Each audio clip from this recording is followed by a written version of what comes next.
Chinu and Minu are partners sharing profit and loss equally.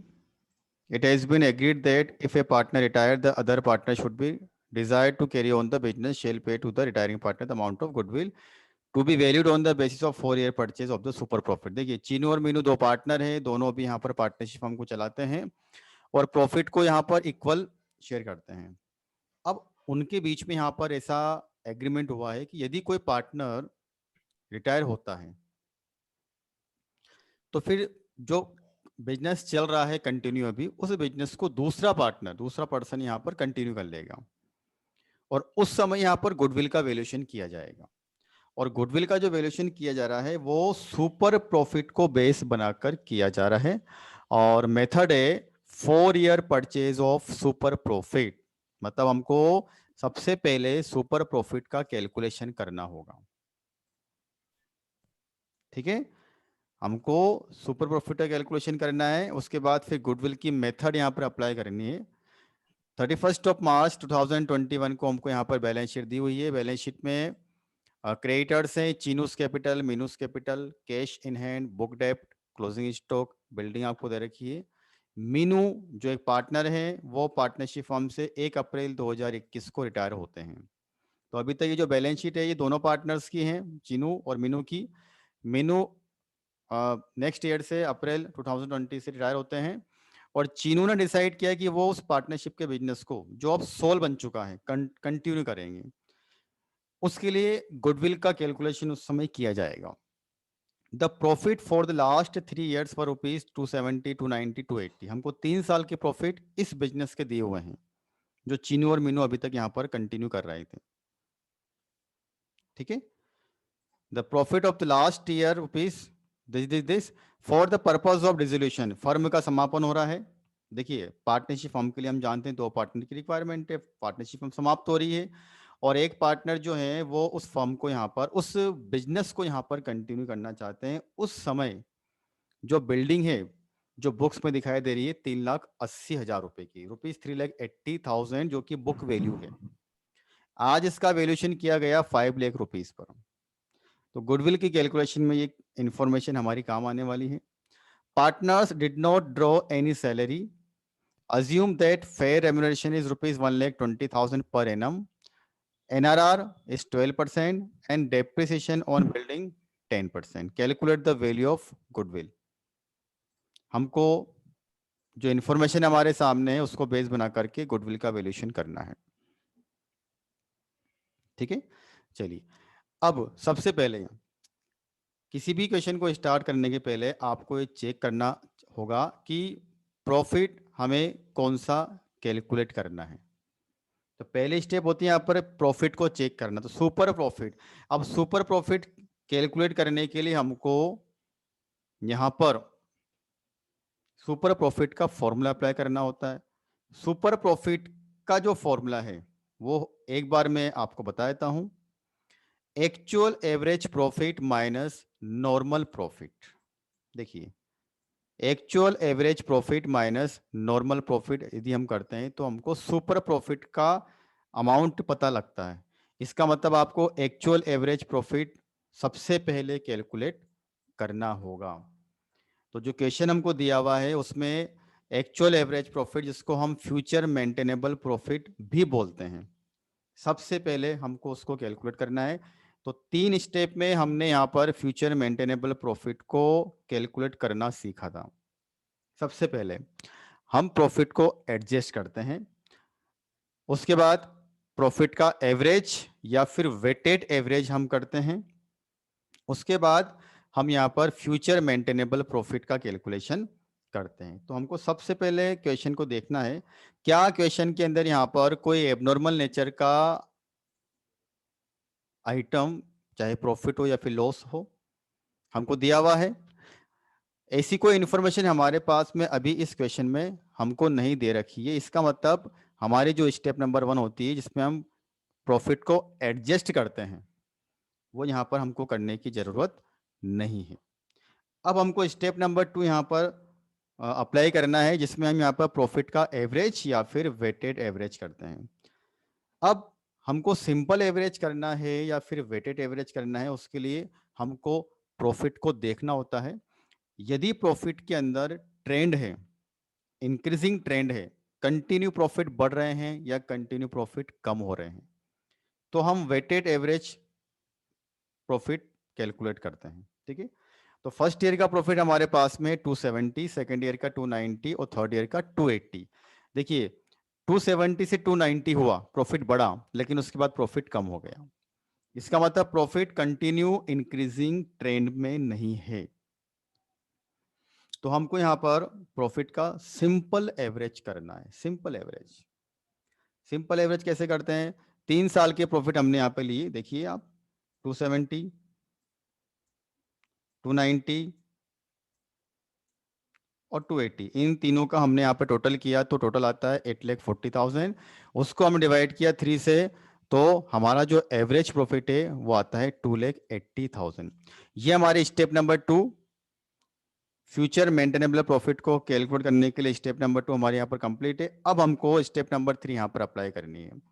Step number 3 को apply करने के लिए हमको ये चेक करना होता है कि क्या कोई एक्सपेंडिचर या इनकम जो अभी तक हो रहे थे फ्यूचर में नहीं होंगी, या नहीं हो रहे थे जो फ्यूचर में होंगे, इनकर्ड इन फ्यूचर, तो हमको चेक करना होगा। तो देखिए सबसे पहले फेयर रेम्युनरेशन ₹1,20,000 पर एनम। अब ये फेयर रेम्युनरेशन होता क्या है? देखिए अभी चीनू और मीनू दोनों पार्टनर फर्म को चला रहे थे और दोनों ही पार्टनर यहां पर किसी भी प्रकार की कोई सैलरी नहीं ले रहे थे। लेकिन जब ये बिजनेस यहाँ पर मीनू ने, जब बिजनेस से मीनू यहाँ पर रिटायर होते हैं, जब चीनू यहाँ पर इस बिजनेस को कंटिन्यू करेंगी, तो वो एक उचित पारिश्रमिक बिजनेस को चलाने का लेते हैं 1,20,000 पर एनम। मतलब एक एक्सपेंडिचर होगा, इसको बोलते हैं फेयर रेम्युनरेशन, जो फ्यूचर में होने वाला है। उचित पारिश्रमिक किसका? जो उसको बिजनेस को चलाएगा, क्योंकि वो बिजनेस को चला रहा है। तो अभी तक तो ये खर्चा हो नहीं रहा था, क्योंकि अभी तो पार्टनरशिप फर्म थी, कोई पार्टनर सैलरी नहीं ले रहे थे, साफ साफ लिखा हुआ है, तो कोई खर्चा था नहीं। लेकिन अब ये खर्चा होने वाला है फ्यूचर में। एक तरह से जो चीनू है वो इसको कंटिन्यू कर रहे हैं, तो उनका खुद का पारिश्रमिक 1,20,000 रुपये, एक्सपेंडिचर जो अभी तक नहीं हो रहा था बट इनकर्ड इन फ्यूचर, हमको उसको माइनस करना होगा। ठीक है, दूसरा पॉइंट जो हमको यहाँ पर समझना है, जो हम यहाँ पर स्टेप नंबर 3 में फ्यूचर मेंटेनेबल प्रॉफिट की कैलकुलेशन में कंसीडर करते हैं। देखिए बैलेंस शीट के अंदर 31 मार्च ईयर एंड 2021 को हम यहाँ पर ले रहे हैं, 3,80,000 रुपये की बिल्डिंग दिखाई दे रही है। मतलब अभी तक बिल्डिंग के ऊपर जो डेप्रिसिएशन लग रहा होगा वो 10% का लगता होगा 380 के ऊपर, 10% ऑफ ₹3,80,000। लेकिन जिस समय यहाँ पर बिजनेस को चीनू ने यहाँ पर कंटिन्यू किया, उस समय बिल्डिंग का वैल्यूएशन कितना किया गया? 5,00,000 रुपीज। सभी लोग ध्यान से इस पॉइंट को यहाँ पर समझे। इसका मतलब बिल्डिंग अब आने वाले टाइम पर बैलेंस शीट में किस वैल्यू पर आने वाली है? 5,00,000 रुपए पर। इसका मतलब ये है कि अभी तक जो डेप्रिसिएशन है वो 380 पर लग रहा था, लेकिन फ्यूचर में जो डेप्रिसिएशन है वो लगेगा 5,00,000 रुपीज की वैल्यू के ऊपर। इसका डायरेक्टली इनडायरेक्टली इफेक्ट क्या होता है कि अभी तक फर्म का एक एक्सपेंडिचर था 38,000 का डेप्रिसिएशन के नाम पर, लेकिन फ्यूचर में वो एक्सपेंडिचर अब हो जाएगा 50,000 रुपए। तो डेप्रिसिएशन कितने से बढ़ा? इसको बोलते हैं additional depreciation on building. Building की वैल्यू बढ़ने से अब फ्यूचर में डेप्रिसिएशन का अमाउंट भी बढ़ेगा। अभी तक हम ₹3,80,000 के ऊपर 10% की रेट से डेप्रिसिएशन लगा रहे थे जब ये बिजनेस दोनों चला रहे थे।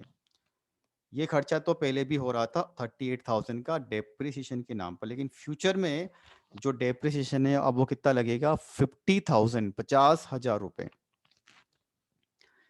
तो एक्सपेंडिचर बढ़ा कितने से? 12,000 से। इसको बोलते हैं एडिशनल डेप्रिसिएशन। ठीक है, उसके अलावा कोई इन्फॉर्मेशन हमको यहाँ पर क्वेश्चन में ऐसी नहीं दे रखी जिसको हम यहाँ पर step number 3 future maintainable profit की कैलकुलेशन में काम में लेते हैं। यही हमारा फ्यूचर मेंटेनेबल प्रॉफिट आता है 1,48,000, जिसको हम बोलते हैं actual average profit. Actual average profit.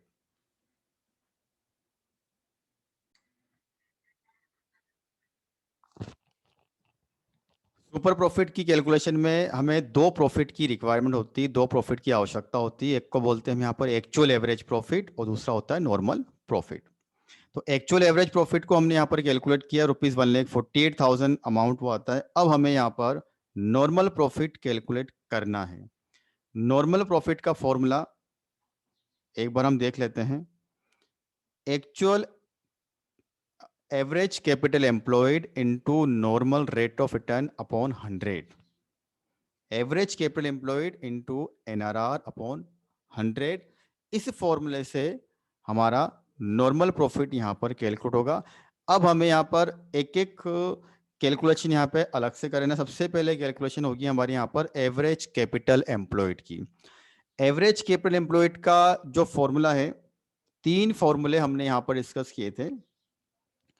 यदि हमको ओपनिंग बैलेंस शीट और क्लोजिंग बैलेंस शीट दोनों दिए हुए होते हैं तो opening capital employed plus closing capital employed divided by 2, उससे हमको एवरेज कैपिटल एम्प्लॉयड मिल जाती है। यदि हमको केवल ओपनिंग बैलेंस शीट दी रहती है तो opening capital employed plus 50% of current year profit, उससे हमारा एवरेज कैपिटल एम्प्लॉयड निकल सकता है। और यदि हमको क्लोजिंग बैलेंस शीट दे रखी है क्लोजिंग, तो उस केस में हमको एवरेज कैपिटल एम्प्लॉयड निकालने के लिए सबसे पहले क्लोजिंग कैपिटल एम्प्लॉयड को निकालना होता है। हमें क्लोजिंग कैपिटल एम्प्लॉयड कैलकुलेट करना होता है और उसमें से करंट ईयर प्रॉफिट का 50% माइनस करना होता है। ठीक है, चलिए हम क्वेश्चन को देखते हैं कि हमारे पास इंफॉर्मेशन किस लेवल की है। हमें यहाँ पर बैलेंस शीट दे रखी है 31 मार्च, मतलब ईयर एंड की, वर्ष के अंत की। तो हम सबसे पहले निकालेंगे यहाँ पर closing capital employed. Closing capital employed मतलब कैपिटल एम्प्लॉयड के लिए हमने एक फॉर्मूला देखा था, असेट माइनस लायबिलिटी। अब एक एक असेट को हमको यहाँ पर 1 बाय 1 लेना है। तो असेट मतलब एक बार मैं उसको रिवाइज कर देता हूं। असेट में आती है एक तो फिक्स असेट, एक आता है करंट असेट, उसमें फिक्टिशियस असेट कभी नहीं आती है। ठीक है, चलिए अब सबसे पहले हम बैलेंस शीट को देखेंगे। बैलेंस शीट के अंदर हमको दे रखा है कैश इन हैंड। तो कैश इन हैंड को हमने यहाँ पर देखिए जैसा हमको दिया हुआ है वैसा ले लिया। उसके बाद डेटर्स, डेटर्स को लेकर के हमारे पास कोई एडिशनल इंफॉर्मेशन नहीं दी हुई है, तो हम डेटर्स को भी यहाँ पर 2 लाख रुपए पर लेते हैं।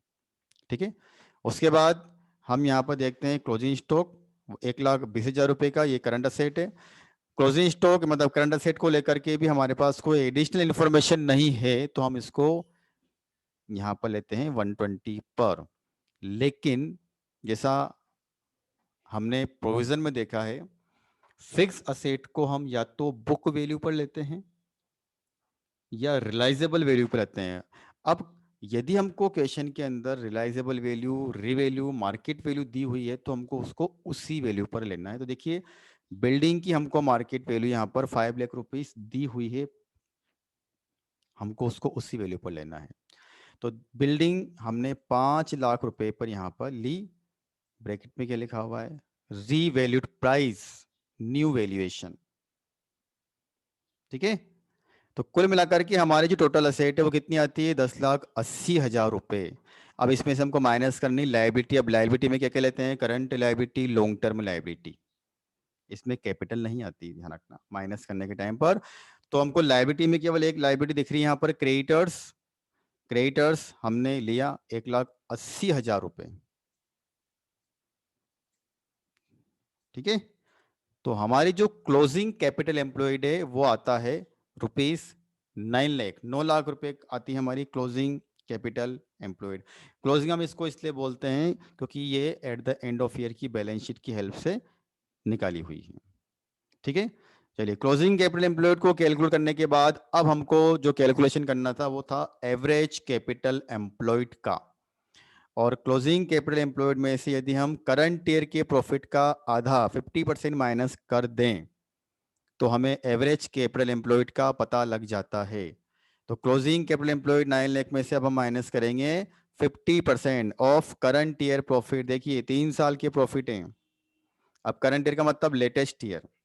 मान लीजिए ये प्रॉफिट आपको 18 19 20 या 20 21 19 20 21 के दिए हुए हैं, तो हमको 2021 का प्रॉफिट लेना है। तो लेटेस्ट हमारा ये है 280। सीक्वेंस आपको याद रखना है। 2,80,000 रुपए का हमने क्या किया, आधा कर दिया 50%। कितना आया, 1,40,000। तो 1,40,000 हमारा है 50% of current year profit. Closing capital employed में से हमने करंट ईयर प्रॉफिट का 50% माइनस किया तो हमको एवरेज कैपिटल एम्प्लॉयड पता चल जाती है 7,60,000। ठीक है, चलिए आगे। अब हमको कैलकुलेशन करना है नॉर्मल प्रॉफिट का। तो नॉर्मल प्रॉफिट का फॉर्मूला जैसे यहाँ पे लिखा हुआ है average capital employed into NRR. क्या एनआरआर हमको क्वेश्चन में दिया हुआ है? यस, क्वेश्चन में एनआरआर डायरेक्टली हमको दे रखी है 12%। देखिए एनआरआर, तो हम 12% की रेट को यहाँ पर एवरेज कैपिटल एम्प्लॉयड के ऊपर अप्लाई करेंगे। तो 7,60,000 इंटू 12%, हमने इसको अप्लाई किया तो हमारा जो नॉर्मल प्रॉफिट है वो आता है 91,200, 91,200 रुपया। अब हमारे पास देखिए दो प्रॉफिट हमने यहाँ पर कैलकुलेट किए। एक को हमने नाम दिया फ्यूचर मेंटेनेबल प्रॉफिट या फिर एक्चुअल एवरेज प्रॉफिट। इसमें से क्या माइनस किया, नॉर्मल प्रॉफिट। जैसे हम यहाँ पर एक्चुअल एवरेज प्रॉफिट में से नॉर्मल प्रॉफिट को माइनस करते हैं, हमें सुपर प्रॉफिट 56,800 का मिल जाता है। ठीक है, 56,800। अब हमें गुडविल निकालना है। तो गुडविल के लिए अब हमको देखना होगा कि मेथड का नाम क्या है। देखिए क्वेश्चन के अंदर साफ साफ बोला हुआ है goodwill 4 year purchase, super profit के 4 ईयर परचेज के अकॉर्डिंग यहाँ पर निकालना है। तो 4 ईयर परचेज मतलब सुपर प्रॉफिट को हमको 4 से मल्टीप्लाई करना है, 4 से मल्टीप्लाई करना है। तो देखिए हमने सुपर प्रॉफिट को नंबर ऑफ ईयर 4 से मल्टीप्लाई किया तो हमारी गुडविल आती है ₹2,27,200।